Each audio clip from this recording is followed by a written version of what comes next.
Hello and welcome back my dear students. एक बार फिर से अगली वीडियो में आप सबों का स्वागत है। हम लोग इस वीडियो में पढ़ने वाले हैं जो हमारा अगला चैप्टर है, इसका नाम कवित है। ये इसका फुल चैप्टर एक्सप्लेनेशन है। एक ऐसा चैप्टर जिसे लिखा है भूषण ने, और अगर आप इसको पढ़ने जाएंगे तो आई एम डैम श्योर कि आप एक बार जरूर लौट आएंगे, क्योंकि वो लैंग्वेज आपको समझ में आने वाली नहीं है, ये मुझे मालूम है। तो ऐसा जैसा आपने पढ़ा था कड़बक को, या उसके बाद तुलसीदास जी का पद या सूरदास जी का पद, या फिर आपने छप्पे पढ़ा नाभादास जी का लिखा हुआ, तो उन सबों को पढ़ने के दौरान आप जितने कंफर्टेबल थे उतने ही कंफर्टेबल आप इस वाले चैप्टर में भी होंगे। मैं जो इस चैप्टर को आपको पढ़ा रहा हूं, तो मेरा मकसद ये नहीं सिर्फ कि आपको जो है इस चैप्टर को खत्म करा दिया जाए, बल्कि आप अगर लिटरेचर को पढ़ने जा रहे हैं तो आप इस काबिल जरूर बन जाएं कि आप उसके असल मतलब को समझ सकें और इसको फिर आगे आप एक्सपैंड कर सकें, बढ़ा सकें आप इसको। तो हम लोग शुरू करते हैं बिना टाइम को वेस्ट करे हुए। आप लोगों ने कड़बक पद, ये पद, छप्पे और फिर अब कवित पढ़ने जा रहे हैं। आपको मैं कैसे पढ़ाऊंगा आपके स्क्रीन के सामने है, लेकिन पोएट्री सेक्शन में ऐसा होता है कि हम चैप्टर जो हमारे पोएट होते हैं और जो चैप्टर होता है ना, उन सबों को एक्सप्लेन करते हैं हम एक साथ। देखो, जो आपकी किताब में जो आपका आपका जो टेक्स्ट बुक है ना, ये यहाँ पे क्या है, दिगंत नाम है इसका। तो आपको ये किताब नहीं पढ़नी है, आपको जो असल किताब पढ़नी है वो तरंग पढ़नी है, क्योंकि दिगंत के और तरंग के जो कंटेंट में जमीन आसमान का डिफरेंस है। हाँ, ये आपकी टेक्स्ट बुक है दिगंत, बट ये जो बुक तरंग मैं कह रहा हूं ना, उसको खुद मैंने लिखा है। और आप बिहार की मार्केट में उस किताब को ढूंढ सकते हैं, अगर आपको वो मिल जाए तो। The best book till the date, Hindi के लिए। और ये सारे कंटेंट जो आप देख रहे हैं ना, इसका इस किताब से डायरेक्ट रिलेशन नहीं है, मतलब ऐसा नहीं कि डिक्टो है। बहुत सारी चीजें ऐसी हैं जो आपको टेक्स्ट बुक में नहीं मिलेंगी। चलें, क्योंकि ये लैंग्वेज मेरी अपनी होती है, उसका मूल भाव वही होता है। शुरू करते हैं, हम लेखक के बारे में आते हैं। सबसे पहले ये भूषण कौन थे, इनके व्यक्तिगत जीवन के बारे में जानते हैं। भूषण को कवि नहीं, महाकवि कहा जाता है। और ये जिस काल से बिलोंग करते हैं, रीति काल से। मैंने आपसे कहा कि बहुत सारे काल हैं। लाइक इसमें अगर हम पोइट्री की बात करें, हिंदी कविता की बात करें, तो इसमें जो है ना, आपको आदि काल है, भक्ति काल है, रीति काल है, आधुनिक काल है। ये कई सारे काल हैं इसमें। तो रीति काल का जो पीरियड है ना, जनरली वो 1600 समथिंग से माना जाता है ना, 16वीं और 17वीं शताब्दी का जो पीरियड है। और इस काल के जो मेन कवि हैं वो भिखारी दास हैं। कौन है? भिखारी दास। तो ये भूषण का भी नाम आता है उस काल के कवियों में। तो ये रीति काल के एक प्रमुख कवि हैं। इनका जन्म 1613 ईस्वी में हुआ था, और मूलतः वो तिकवापुर नाम का एक गांव है, वहां के निवासी थे। ये तिकवापुर वर्तमान में यानी प्रेजेंट टाइम में कौन से डिस्ट्रिक्ट में पड़ता है? तो प्रेजेंट टाइम में ये उत्तर प्रदेश के कानपुर जिले में पड़ता है। इनके दो भाई भी रीति काल के बड़े कवि थे, जिनमें चिंतामणि त्रिपाठी और मतीराम का भी नाम आता है। बट चिंतामणि त्रिपाठी और मतीराम का ओरिजिनल नाम क्या था ये भी नहीं पता। उनका मूल सॉरी सॉरी सॉरी उनका मूल नाम क्या था ये पता नहीं। ये कहा जा रहा है इनके बारे में, किनके बारे में? भूषण के बारे में। भूषण का मूल नाम पता नहीं था। वो अपने उपनाम से ही जाने गए, जो भूषण है। अब शिवाजी से भेंट की स्टोरी मैं आपको बता रहा हूं। ऐसा कहा जाता है कि भूषण जो कवि हैं वो मतीराम और चिंतामणि के भाई थे। ये मतीराम और चिंतामणि वही हैं जो रीति काल के एक बड़े पोएट हैं। तो एक दिन हुआ ये कि भाभी ने ताना दिया उनको, भूषण को। तो उन्होंने ताना सुनने के बाद घर छोड़ दिया और आश्रम में चले गए। कुछ दिन आश्रम में वहां गुरु के साथ बिताया, जो गुरु थे उनके। और फिर वहां से आगे बढ़ते हुए इनकी मुलाकात छत्रपति शिवाजी से होती है। उनके आश्रम में चले गए और अंत तक वहीं रहे। बहुत सारे बादशाहों से जुड़े, बहुत सारे सम्राट से जुड़े, परंतु स्पेशली ये जो है ना, राजा छत्रसाल और छत्रपति शिवाजी महाराज, इन दोनों के दरबार से मुख्यतः जुड़े हुए थे। कृति की अगर बात करेंगे तो टोटल 6 कृति है। ये 3 कृति वो है जो ब्लू कलर में यहाँ पर आपको अपीयर हो रही है, ये दिख रही है। और आगे जो 3 है ना, ये चौथे नंबर की कृति है, ये 5वें नंबर की कृति है, ये 6ठे नंबर की कृति है। 1 2 3 4 5 6। अब देखो यहाँ पे, लेकिन ऐसा है कि ये जो है ना शिवराज भूषण, छत्रसाल दशक और शिवा बावनी, यही उपलब्ध है। बाकी जो ये नंबर 4, नंबर 5 और नंबर 6 की जो किताबें हैं, ये भूषण उल्लास, भूषण हजारा और दूषण उल्लास, इनके बारे में अभी अता पता नहीं है, बट इनकी रिटर्न बुक है ये मालूम है। शिवराज भूषण की अगर आप बात करेंगे तो ये 384 छंद में लिखी हुई है। अब छंद किसको कहते हैं, वो मान 4-5 पंक्ति मिला करके एक छंद होता है, या अगर 8 लाइन का है तो वो 8 लाइन का एक छंद होता है, या 4 लाइन का है तो 4 लाइन का एक छंद है, राइट। और उसमें 105 अलंकार का यूज किया, यानी शिवराज भूषण में 384 छंद हैं, जिनमें 105 अलंकारों का निरूपण किया गया है, और छत्रपति शिवाजी की प्रशस्ति करने वाले मुक्तकों का संग्रह है, उनकी तारीफ करने वाले, प्रशंसा करने वाले मुक्तकों का संग्रह। अब यहाँ पर दो चीज आपको जानना पड़ेगा। सबसे पहले ये मुक्तक क्या होता है और अलंकार क्या होता है। मैंने कहा ना कि बिहार में जो क्वालिटी एजुकेशन है वो आपको ओके इंग्लिश एकेडमी में मिलती है, और इंग्लिश ही नहीं, हिंदी की भी। आपको पता है कि अलंकार और मुक्तक क्या होता है, देखो उसको भी एक्सप्लेन कर दिया मैंने, कुछ भी छूटने वाला नहीं है। ऐसा नहीं कि हम पढ़ रहे हैं तो बस शैलो नॉलेज लेते हुए हम आगे बढ़ जाएंगे। I'll make you a scholar of your chapters, जितने भी चैप्टर है ना उन सबों का विद्वान बना दूंगा मैं, एटलीस्ट जितने चैप्टर्स हैं उनका जरूर। 12th के बाद आप हिंदी पढ़ा सकते हो, you can teach better better than a teacher, you can teach English better than a teacher, you can teach Hindi better than a teacher, and if you have opted Urdu, you can teach Urdu better than a teacher, right? अब पढ़ो उसको, जितनी चीजें हैं, जितना content है। अलंकार कहते हैं वो यंत्र काव्य, जो यंत्र काव्य की सुंदरता बढ़ाते हैं, उन्हें अलंकार कहा जाता है। जिस तरह से एक औरत जो है ना जेवर पहनती है ना, आभूषण, तो उसकी सुंदरता बढ़ जाती है, उसी तरह से अलंकार को अगर कविताओं में शामिल कर दिया जाए तो उसकी सुंदरता बढ़ जाती है, राइट। मुक्तक, अब देखो इसको अगर आपको समझना है तो समझो। फिगर ऑफ स्पीच में आपने ओड टू ऑटम पढ़ा होगा, पोएट्री वाले सेक्शन में, किसमें वो क्या बोलते हैं, इंग्लिश में। तो वहां पे क्या है कि कंपेयर किया है पोएट ने ऑटम को किससे, एक लेडी से, उसके बाल हवाओं में लहरा रहे हैं, तो पर्सनिफिकेशन है ना। पर्सनिफिकेशन जो है वो भी एक रूप है अलंकार का। एलिट्रेशन है, बात का बार बार दोहरा देना, जैसे she sells sea shells at the sea shore, मैंने बताया था एक दिन। और मुक्तक वो कहते हैं काव्य शास्त्र में, काव्य या कविता का वो प्रकार जिसमें प्रबंधकीयता ना हो, इट मींस पाबंदी नहीं हो। इसमें एक छंद में जो बात कही गई है दूसरे छंद में उसका संबंध नहीं हो, वो मुक्तक कहलाता है। मतलब समझो ना, फ्री पोएम, आगे स्वतंत्र छंद। आगे बढ़ते हैं। तो शिवराज भूषण में 384 छंद हैं और 105 अलंकार हैं इसमें। शिवा बावनी में 52 मुक्तक है, और इसमें छत्रपति शिवाजी की वीरता का बखान है। शिवराज भूषण में भी और शिवा बावनी में भी, यानी जिस जिसमें शिव वर्ड लगा हुआ है, जिस जिसमें शिव वर्ड लगा हुआ है, वो जो है उसमें शिवाजी के वीरता के बारे में वर्णन है, जो मराठा शासक थे। और ये छत्रसाल जिसमें लगा हुआ है वो छत्रसाल की वीरता का वर्णन है, तो उसमें छत्रसाल दशक में वो 10 छंद है। आगे बढ़ते हैं। अब ये अलंकार क्या होता है, अलंकार को फिर आगे हम 3 अलग अलग पार्ट में डिवाइड करते हैं, शब्दालंकार, अर्थालंकार, उभयालंकार। शब्दालंकार की टाइप्स अलग हैं, अर्थालंकार की टाइप्स अलग हैं, और उभयालंकार की टाइप्स अलग हैं। आगे बढ़ते हैं, लेट्स गो अहेड। इसको अलंकार को फिगर ऑफ स्पीच कहते हैं। भूषण के नाम के बारे में थोड़ा सा हम चर्चा कर लेते हैं। अपनी एक किताब में उन्होंने अपना उपनाम भूषण लिखा है, खुद इन्होंने ये जो कोई किताब लिखी है उसमें अपना उपनाम उन्होंने जो है ना भूषण लिखा है। शिवराज भूषण वो उस किताब का नाम है, और उस ग्रंथ के एक दोहे के अनुसार शिवराज भूषण, जिसमें इन्होंने छत्रपति शिवाजी की वीरता का बखान किया है, उसमें एक दोहा है, उसमें भूषण जो है ना उनकी उपाधि है। और ये उपाधि उनको चित्रकूट के सोलंकी राजा, सोलंकी उनका वंश था और राजा का नाम रुद्रशाह था, उन्होंने दी थी। इस नाम से वो इतने प्रसिद्ध हो गए कि लोग उनका असली नाम ही भूल गए, इसी नाम से प्रचलित हैं।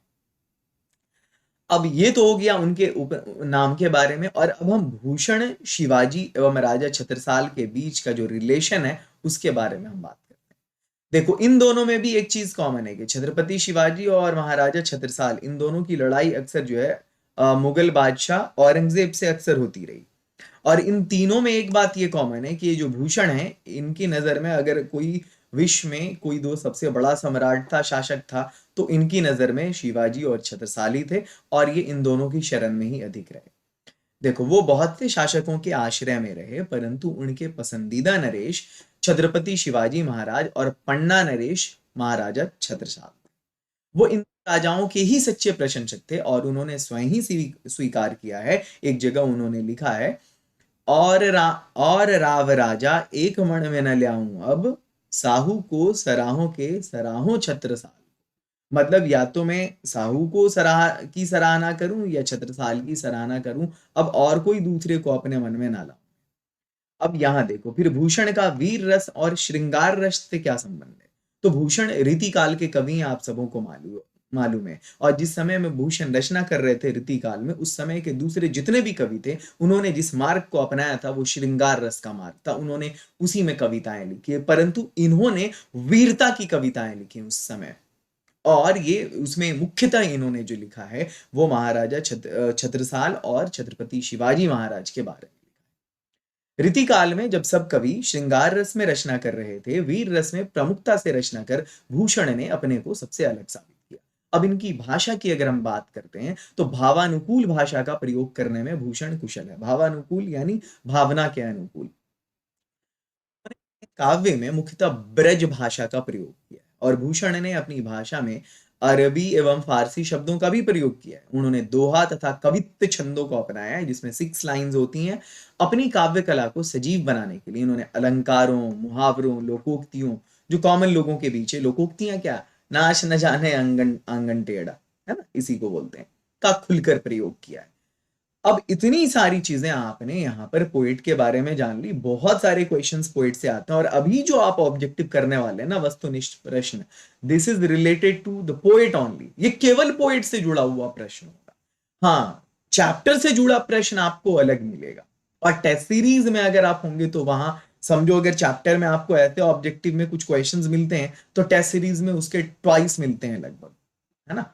भूषण का जन्म कब हुआ था? 1613 यानी 1613 में उनका जन्म। कहां हुआ था? तिकवापुर, कानपुर, उत्तर प्रदेश में हुआ। उन भूषण की उपाधि किसने दी थी? तो चित्रकूट के सोलंकी राजा रुद्र शाह ने दी थी। आपने ये सब पढ़ा है। भूषण ने किस रस को प्रमुखता दी? तो उन्होंने वीर रस को प्रमुखता दी। उनके समय के दूसरे कवि ने श्रृंगार रस को। शिवराज भूषण में कितने अलंकारों का निरूपण है? 105 अलंकारों का निरूपण है और 384 छंद हैं उसमें। छत्रसाल दशक किसकी कृति है? तो ये भाई भूषण की कृति है ये। शिवा बावनी में कितने मुक्तक हैं? 52 मुक्तक हैं। मुक्तक किसको कहते हैं? कि एक कविता में एक छंद का दूसरे छंद से परस्पर संबंध नहीं हो, दोनों स्वतंत्र हो, दैट इज कॉल्ड मुक्तक। चिंतामणि त्रिपाठी या फिर जो है वो इनके अलावा एक और है मतीराम भूषण। ये जो है मतीराम, चिंतामणि त्रिपाठी और मतीराम दोनों उनके भाई हैं। भूषण के प्रिय नायक कौन है, हीरो कौन है? तो छत्रपति शिवाजी और छत्रसाल। उनकी कृति कौन नहीं है? भूषण हदारा, कवित्त, दूषण उल्लास, ये सब उनका लिखा हुआ है, बट हर्षोल्लास उनका लिखा हुआ नहीं है।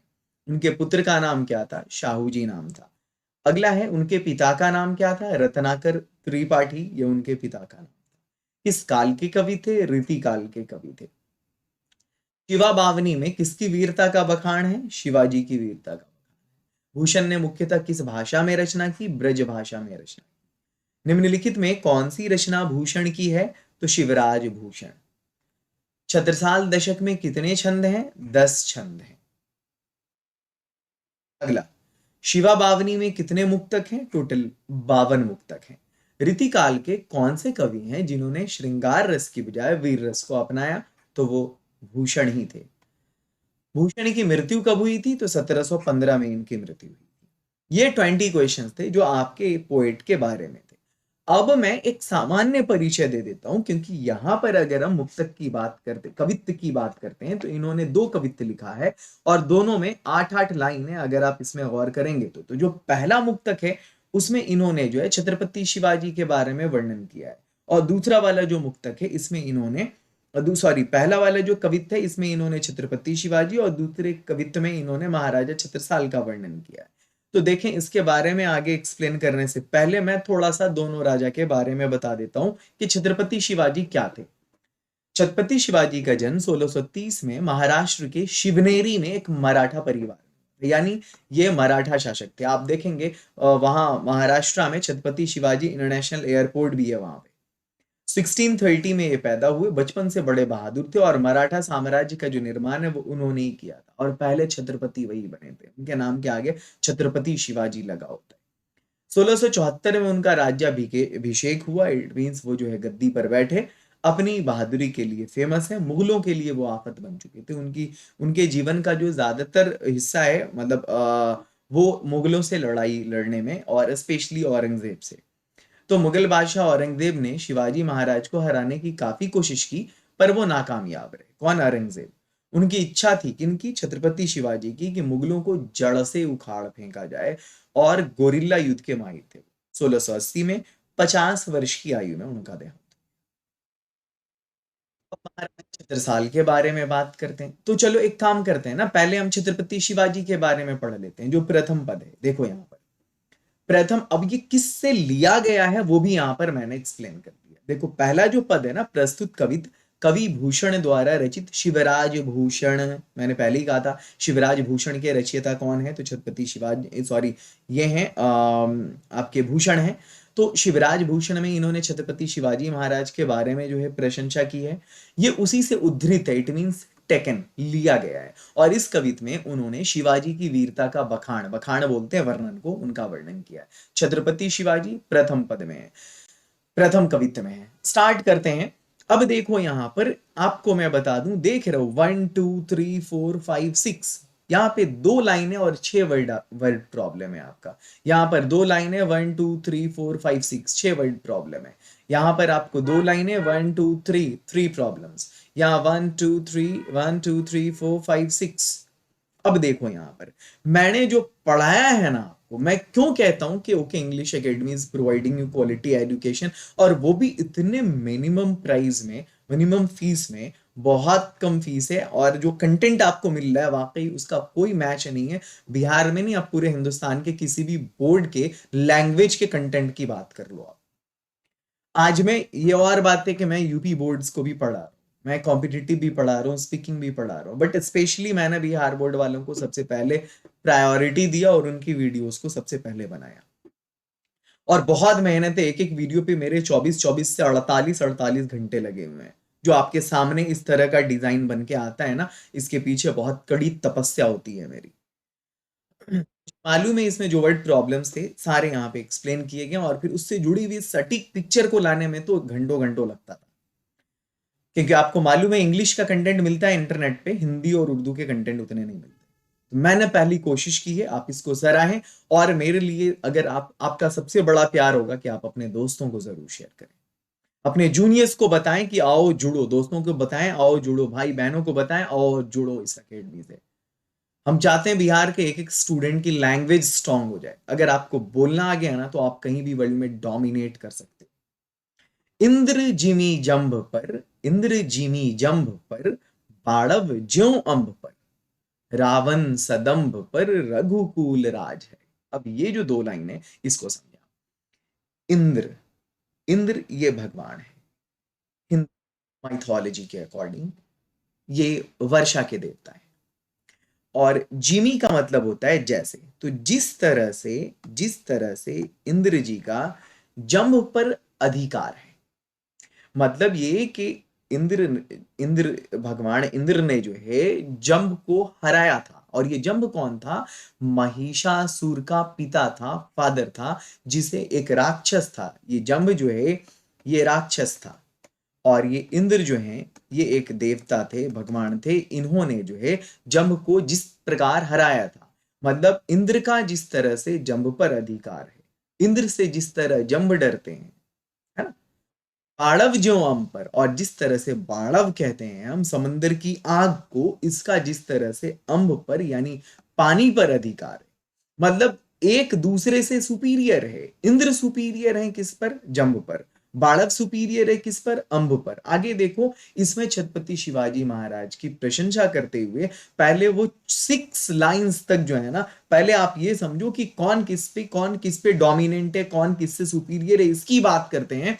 और फिर 7 लाइंस में सात लाइन तक वो सिर्फ यही करते हैं कि किसका किस पे अधिकार है, किसका किस पे अधिकार है, कौन किस पे सुपीरियर है, और लास्ट के 8वें लाइन में आकर के वो उसको कंक्लूड करते हैं।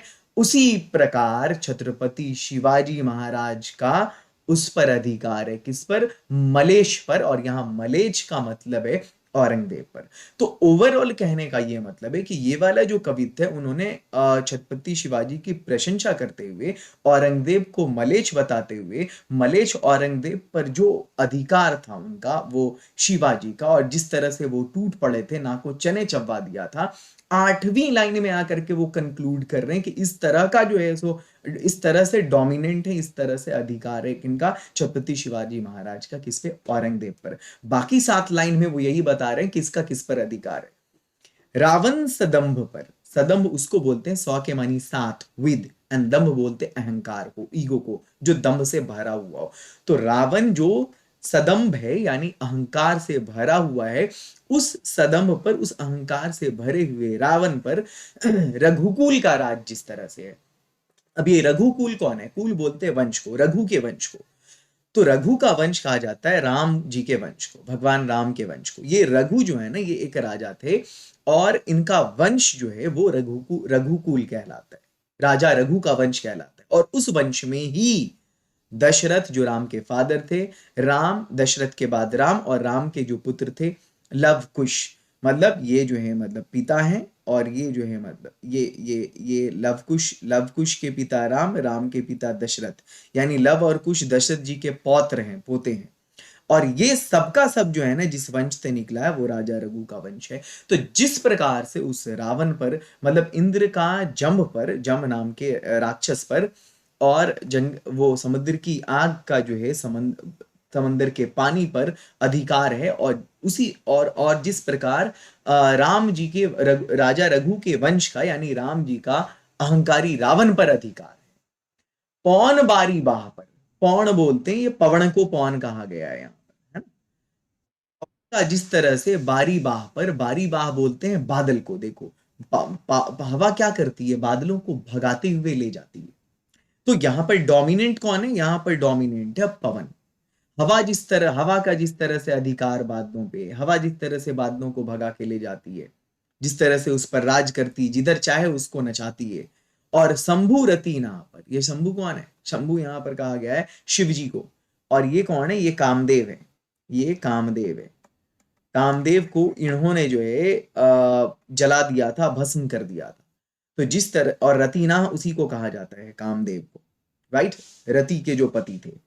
तो जिस तरह से शिवजी का रतिनाह पर अधिकार है, डोमिनेंट है वो, और जिस तरह से सहस्त्र बाहु जिसकी सैकड़ों भुजाएं हों, ये जो सहस्त्र बाहु और परशुराम का युद्ध देखे, परशुराम जी ने सहस्त्र बाहु को पराजित किया था युद्ध में। द्विजराज है, द्विजराज का मतलब है ब्राह्मणों के राजा, राइट? तो कहने का मतलब ये है कि जिस तरह से पवन का बादलों पर, और भगवान शिव का वो कामदेव पर, जिस प्रकार जो है वो सहस्त्र बाहु पर, किनका? राम द्विजराज है। यहां पर द्विजराज का मतलब है परशुराम, ब्राह्मणों के राजा, राइट? और वो परशुराम को भी एक तरह का राम ही कहा जाता है। और जिस प्रकार सहस्त्र बाहु पर परशुराम का अधिकार है। दावा, दावा का मतलब वो दावा जो करते हैं, वो दावा नहीं, बल्कि जंगल की आग का जिस तरह से द्रुम दंड पर, यानी वृक्षों की डालों पर, देखो यहाँ पे वृक्ष की डाल को जलाते हुए पिक्चर लाया मैं यहाँ पे समझाने के लिए। आप सिर्फ पिक्चर से पोएम समझ सकते हो। जिस तरह से अधिकार है किसका? दावा का, यानी आग का। वहां पे जंगल में जब आग लगती है तो सारी डालियां जल जाती है। और जिस तरह से चीता का मृग झुंड पर, मृग बोलते हैं हिरन को, ये देखो चीता हिरनों को लेके जा रहा है, तो अधिकार है। जैसे एक चीता आएगा सारे हिरन भाग जाएंगे। भूषण, भूषण, भूषण। अब ये भूषण, ये जो है ना, पोएट अपना नाम लिख रहे हैं यहाँ पर। जिस तरह से वितुंड पर, यानी हाथी पर, जैसे मृगराज है, मृगराज बोले तो मृग का राजा बोले तो शेर को कहा जाता है। तो कहने का मतलब है इनके, अब हाँ, अब फिर आगे क्या है? तेज तम अंश पर, जिस तरह से उजाला का, तम बोलते हैं अंधेरा को, जिस तरह से उजाले का अंधेरे पर अधिकार है कि जैसे ही उजाला आएगा अंधेरा हट जाएगा, और जो जो है सामने ऑब्जेक्ट वो दिखने लगेगा, जो वस्तु है दिखने लगेगी।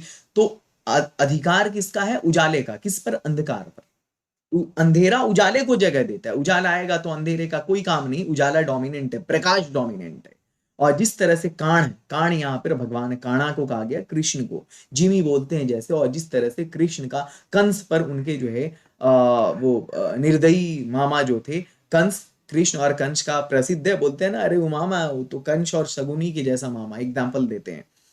तो जिस तरह से काणा का कंस पर अधिकार है, उसी प्रकार ये यो आकर के जो है ना यहाँ पर उसी प्रकार आ गया। पहले की 7 लाइन देखें आप, लाइन नंबर 1 2 3 4 5 6 7।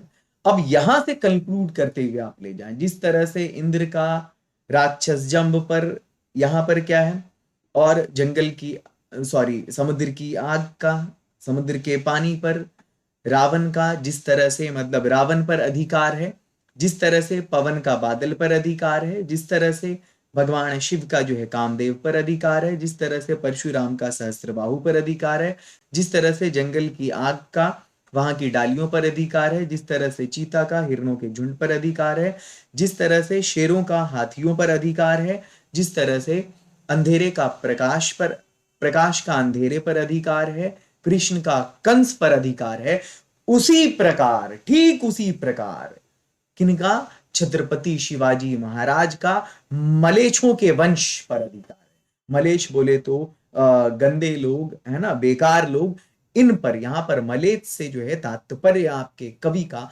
औरंगजेब और मुगलों का वंशज है, मुगलों का वंशज है यहाँ पर, उन पर जो है सो वो उनका अधिकार है, क्योंकि उन्होंने उनको परास्त किया था, पराजित किया था, वो मुगलों को, उनको नाको चने चबवा दिया था, और बहुत सारी लड़ाइयों में ये जो है उन पर हावी रहे थे।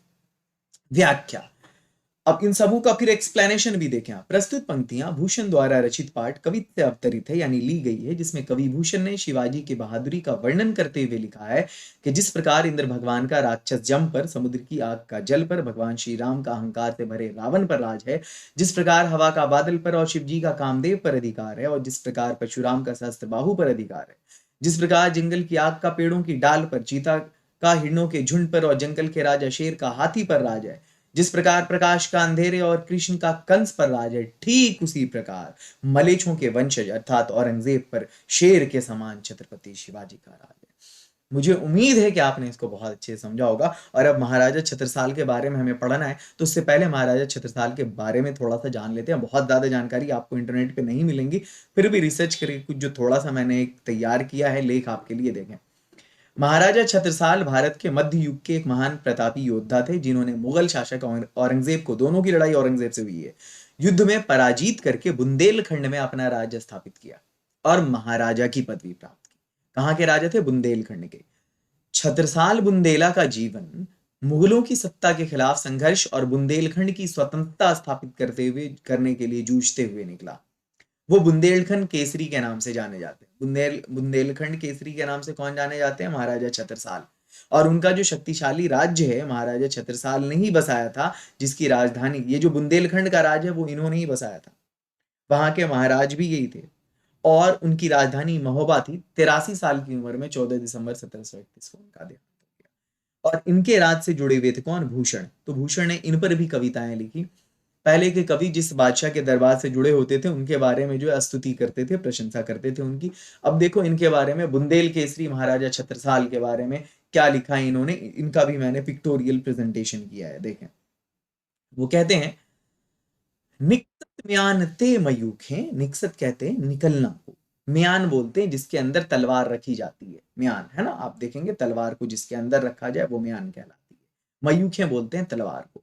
यानी इनकी वीरता के बारे में वर्णन करते हुए कि मैदान जंग में, युद्ध के मैदान में ये कैसे दिखते हैं, इनका जो है वहां पर हाव भाव कैसा रहता है, उसके बारे में वर्णन करते हैं कि निकसत म्यान ते मयूखे, मतलब तलवार निकलती है मयान से उनके, और प्रलय भानु कैसी, और उसके बाद चारों तरफ जो है कयामत आ जाती है। इट मीन्स हर ओर प्रलय आ जाता है।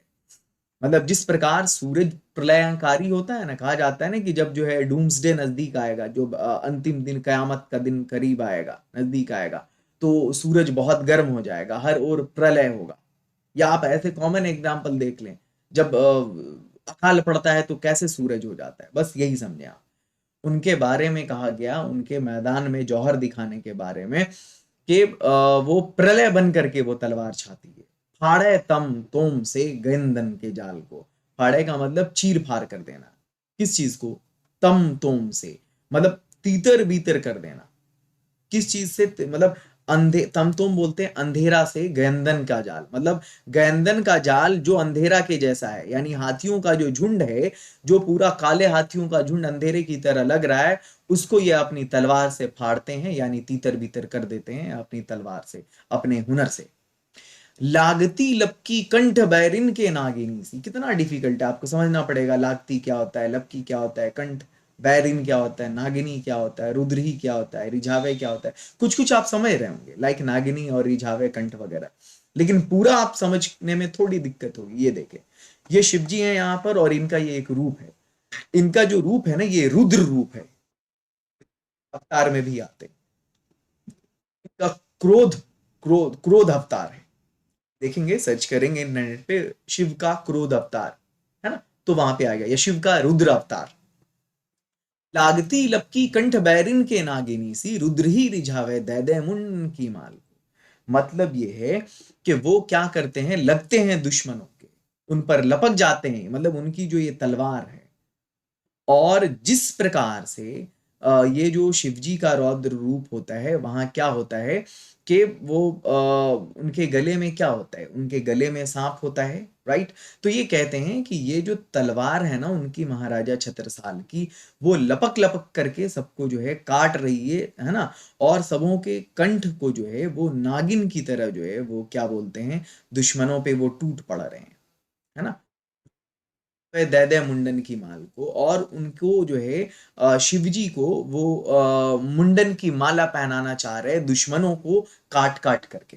कहने का ये मतलब है कि वो हर ओर लपक करके जा रहे हैं अपनी तलवारों से, और गले को दुश्मनों के काट रहे हैं, और काटने के बाद उन सबों की माल, नागिन के जैसे उनकी तलवार जो है पूरे मैदान में लहरा रही है, दुश्मनों के गले को काट रही है, और काट करके शायद वो दुश्मनों के मुंडन की माला को शिव जी को चढ़ाना चाह रहे हैं। लाल छिति पाल छत्रसाल महाबाहुबली। इट मीन्स कि जो लाल छत्रसाल हैं, मतलब ये क्षिति पाल है। क्षिति बोलते हैं, आपने सुना होगा, क्षिति जल पावक गगन समीरा। क्षितिज कहते हैं धरती को, पालक बोलते हैं पालने वाले को, इस धरती के पालनहार। यहाँ पर छत्रसाल को कहा गया है कि वो उस धरती के पालनहार हैं। महाबाहुबली, जिनकी बाजू में बड़ी शक्ति है। कहाँ लौ बखान करो तेरी करवाल को। करवाल कहते हैं तलवार को। मतलब ये कि वो इतने शक्तिशाली हैं, इस धरती के पालनहार महाराजा छत्रसाल। उनकी तलवार का वर्णन मैं कहाँ कहाँ तक करूं, कि वो मतलब जो है किस काम की है, और दुश्मनों को कैसे परास्त करती है, और मैदान जंग में कैसे नाको चने चबाती है। प्रतिभट कटक कटीले केते काटी काटी, कालिका किलकी कलेऊ देती काल को। अब ये देखें, प्रतिभट का मतलब होता है दुश्मन। एक एक वर्ड का मीनिंग लिख दिया, कहीं जाने की जरूरत नहीं पड़ेगी, नो वेयर। इंटरनेट, किताब, यूट्यूब, इन सबों के सबसे बेहतरीन कंटेंट को निचोड़ के आपके सामने डाल दिया गया। प्रतिभट कहते हैं दुश्मन को, कटक कहते हैं समूह को। दुश्मनों के समूह को कटीले केते मतलब काटते हैं। न जाने कितने दुश्मनों के समूह को इन्होंने काट दिया है। और कालिका बोलते हैं, ये जो देवी काली हैं, और देवी काली को ऐसा मालूम पड़ रहा है कि वो कलेऊ देती, मतलब भोजन कराना चाह रहे हैं, को करके प्रसन्न करना चाह रहे हैं। किलकी मतलब किलकारी मारते हैं ना लोग, खुश होते हैं। मतलब दुश्मनों के समूह को वो काट काट काट करके, मतलब जो है न जाने कितने दुश्मनों के समूहों को उन्होंने काट दिया अपनी तलवार से, जो उनकी महिमा तलवार है, उससे उन्होंने अपने शत्रुओं के समूह को, झुंड को काट दिया। और ऐसा मालूम पड़ रहा है कि वो काली को, देवी काली को जो है खुश होकर के सुबह का भोजन भेंट करना चाह रहे हैं, कहने का मतलब है उनके। तो ओवरऑल ये आपका जो दूसरा वाला छप्पा है, वो कवित्त है, वो भी खत्म हो गया। अब इसका एक्सप्लेनेशन देखें आप, प्रस्तुत पंक्तियां। अच्छा, ये जो लिया गया है ना दूसरा वाला कवित्त उनका, वो उन्होंने वो क्या बोलते हैं, महाराजा छत्रसाल पर जो एक किताब लिखा है, वो कौन सा है इनका, छत्रसाल दशक, है ना, ये उससे लिया गया है, राइट। प्रस्तुत पंक्तियां भूषण द्वारा रचित पाठ कवित से अवतरित है, जिसमें उन्होंने राजा छत्रसाल की बहादुरी का वर्णन करते हुए लिखा है कि रण क्षेत्र कहते हैं वही युद्ध क्षेत्र या मैदान जंग कहें आप, छत्रसाल की तलवार म्यान से इस प्रकार चमचमाते हुए निकलती है जैसे तबाही के समय सूरज की भयंकर किरणें। ये तलवार अंधकार जैसे नजर आने वाले हाथियों के झुंड को इस प्रकार बिखेर देती है जैसे अंधेरे को चीर कर सूरज निकलता है। उनकी तलवार शत्रुओं के गले में जहरीली नागिन के समान लिपट कर उन्हें मौत के घाट उतार रही है। ऐसा लगता है मानो वो मृत्यु के देवता शिव जी को खुश करने के लिए दुश्मनों के सर की माला को उन्हें अर्पित कर रही हो। पृथ्वी के पालनहार, शक्तिशाली भुजाओं वाले, धरती के प्यारे पुत्र महाबली छत्रसाल की तलवार का वर्णन कहां तक करूं। ये तलवार तो ऐसी है मानो हर तरफ कहर ढा रही हो। वो दुश्मन के योद्धाओं के समूह को काट काट कर नष्ट कर रही है। ऐसा लगता है कि वो शत्रुओं को काट कर काली देवी को सुबह का भोजन प्रदान कर रही है, अर्थात देवी को प्रसन्न करने के लिए शत्रुओं का भीषण नाश कर रही है।